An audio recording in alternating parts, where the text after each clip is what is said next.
საქართველოს რუსულ ენერგოგიგანტთან ინტერაოსთან $76 მილიონიანი საარბიტრაჟო დავა წააგო. მსოფლიო ბანკთან არსებულ საერთაშორისო საინვესტიციო დავების გადაწყვეტის ცენტრის ვებგვერდის თანახმად 2025 წლის 21 აგვისტოს აპელაციის განხილველმა ტრიბუნალმა არ დააკმაყოფილა საქართველოს აპელაცია და ძალაში დატოვა პირველადი გადაწყვეტილება, რომელიც ჯერ კიდევ 2022 წლის 27 ოქტომბერს იქნა გამოტანილი. გადაჩენის თანახმად საქართველოს მიყენებული ზიანის კომპენსაციისთვის რუსულ ენერგოკომპანია ინტერაოს $76 მილიონი კომპენსაცია უნდა გადაუხადოს. საქმე უკავშირდება ორ საარბიტრაჟო დავას, რომლებიც ინტერაოს შვილობილმა კომპანიებმა საქართველოს წინააღმდეგ ჯერ კიდევ 2017 წელს წამოიწყეს. ინტერაოსა და საქართველოს მთავრობას შორის 2011 წლის 31 მარტს გაფორმდა მემორანდუმი, სადაც საქართველოს მთავრობა კომპანიას აძლევდა გარანტიას, რომ 15 წლის განმავლობაში ქვეყანაში დენის ტარიფის შემცირებისკენ არ გადაიხედებოდა. სწორედ ამ მემორანდუმის მუხლების დარღვევა დაადასტურა არბიტრაჟმა, რის საფუძველზეც ინტერაოს როგორც ჰოლანდიელ ინვესტორს საქართველოსგან კომპენსაციის მიღების უფლება წარმოიშვა. ივლისში საწვავზე უნაღდო დანახარჯები TBC ბანკის არხებით წლიურად 18%-ით გაიზარდა. TBC კაპიტალის მომხმარებელთა დანახარჯების დინამიკის ივლისის მონაცემებით საწვავზე გაწეული საშუალო დანახარჯი ერთ ტრანზაქციაზე 54 ლარი იყო. ამასთან მანქანის შეკეთებასთან დაკავშირებული უნაღდო დანახარჯები წლიურად 22%-ით გაიზარდა და ერთ ტრანზაქციაზე 50 ლარი შეადგინა. როგორც ცნობილია, საქართველოში საწვავი აგვისტოშიც გაძვირდა, ბენზინგასამართ სადგურებზე სხვადასხვა ტიპის საწვავის ღირებულება 3-დან 10 თეთრის ფარგლებში გაიზარდა.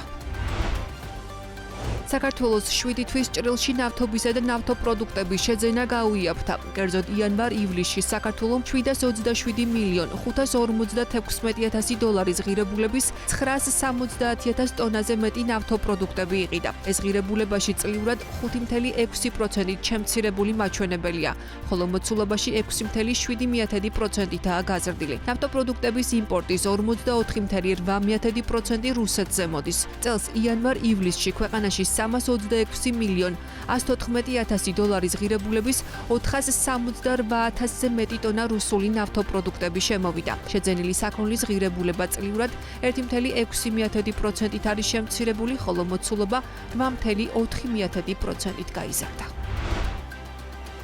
წყალიმთის და საფეხბურთო გრანდი პარი სენ-ჟერმენი ძალებს კიდევ ერთხელ აერთიანებენ. ორი გამორჩეული ბრენდის პარტნიორობა გრძელდება. 2025 წლის საფრანგეთის ლიგის, UEFA-ს ჩემპიონთა ლიგისა და UEFA-ს სუპერთასის გამარჯვებული პარი სენ-ჟერმენის ვარსკვლავები, როგორებიც არიან უსმან დემბელე, ვიტინია, ფაბიან რუისი, დეზირე დუე და გონსალო რამოსი, სწორედ წყალიმთის ირჩევენ. ფეხბურთის სამყაროში ეს ცნობილი სახელები წყალიმთის საკომუნიკაციო კამპანიის მთავარი გმირები არიან. წყალიმთის და ფრანგული საფეხბურთო გრანდის პარტნიორობა 2025 წლის მარტში დაიწყო. როგორც კომპანიაში აცხადებენ, თის და პარი სენ-ჟერმენი 4 წელი ერთად. ეს წამოწყება კიდევ ერთხელ ადასტურებს კომპანია კოკა-კოლა ბოთლერს ჯორჯიას და მისი ფლაგმანი მთის ბრენდის ერთგულებას, ხელი შეუწყოს სპორტისა და ცხოვრების ჯანსაღი წესის შეკავშირებას. პარი სენ-ჟერმენს კი წყალიმთის სახით სანდო რეგიონალური პარტნიორი ჰყავს. წყალიმთის კომპანია კოკა-კოლას პორტფელში 500-ზე მეტ სხვა ბრენდთან ერთად არის დარეგისტრირებული. ეს კი წყალიმთის შესაძლებლობას აძლევს კოკა-კოლას სახელით წარმოდგენილი პირველი ქართული ბრენდი იყოს საერთაშორისო ბაზარზე.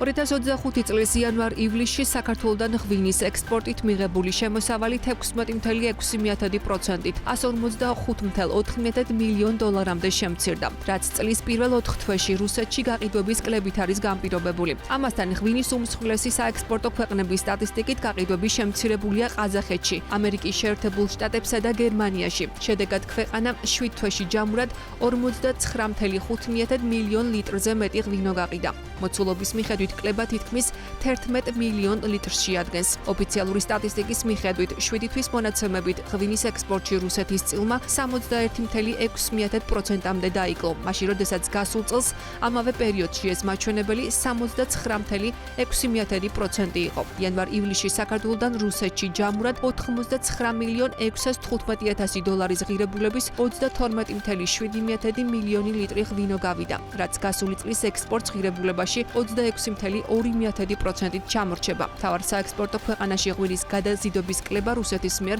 ღვინისა და სხვა ალკოჰოლურ სასმლის იმპორტზე დაწესებული ბაჟით იყო განპირობებული, რომელიც მაისში ამოქმედდა. ქართული ღვინის უმსხვილეს სარეალიზაციო ქვეყნებში გაყიდვები რუსეთის გარდა შემცირდა ყაზახეთში, ამერიკის შეერთებულ შტატებსა და გერმანიაშიც.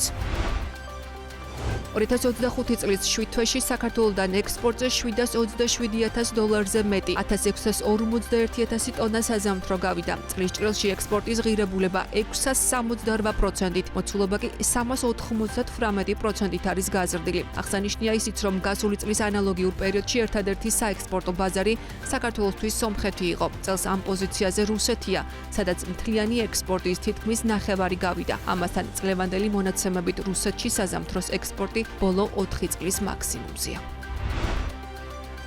თბილისის მერიის ინფორმაციით მეტროსადგური ვარკეთილი ხვალიდან მგზავრთა მიღებაზე გაიხსნება, თუმცა მიმდინარე სარეაბილიტაციო სამუშაოებიდან გამომდინარე, სადგური მგზავრებს შეცვლილი სამუშაო განრიგით მოემსახურება. სტანდარტული სამუშაო განრიგისგან განსხვავებით, მეტროსადგური მუშაობას დილის 7 საათზე დაიწყებს და 23 საათზე დაასრულებს, რაც შეეხება სხვა მეტროსადგურებს. ისინი მგზავრებს ჩვეულ რეჟიმში მოემსახურებიან. მეტროსადგურმა ვარკეთილმა მომსახურება 12 ივლისს შეწყვიტა, რა დროსაც დახრილი გვირაბის თუჯის სამაგრების და ქვედა ბაქნის რკინა-ბეტონის თაღის სარეაბილიტაციო სამუშაოები განხორციელდა. აღნიშნული მეტროსადგურის სრული რეაბილიტაცია, რომელიც 2016 წელს დავით ნარმანიას მერობის დროს დაიწყო, მიმდინარე წლის ბოლოს უნდა დასრულდეს.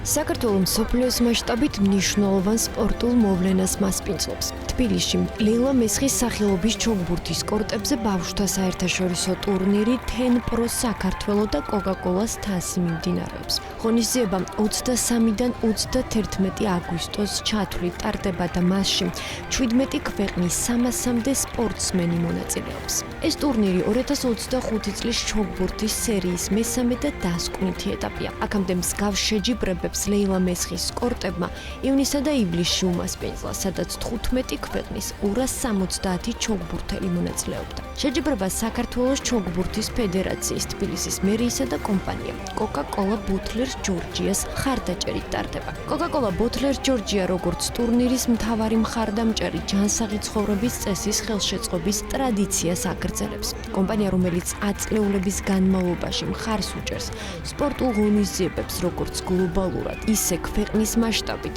ხელს უწყობს ახალგაზრდების სპორტულ განვითარებას. ტურნირზე Coca-Cola-სთან ერთად წარდგენილი იყო ნატურალური მინერალური წყალი მთის.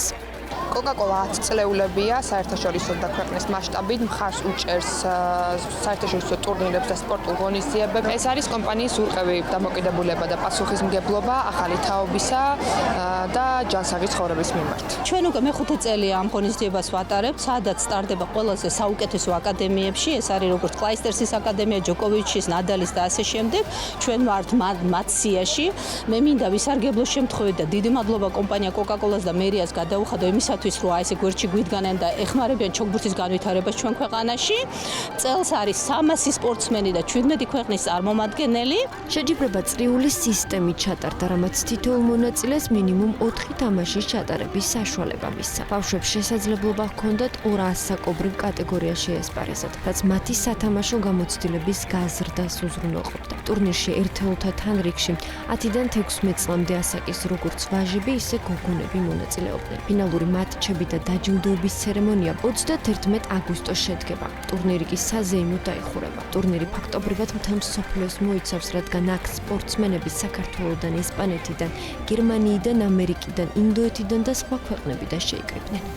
ჩემთვის ამ ტურნირში მონაწილეობა ბევრს ნიშნავს. პროცესით ძალიან ვისიამოვნე, ამასთან ტურნირმა საქართველოს ნახვის შესაძლებლობა მომცა, რითაც ასევე მოხარული ვარ.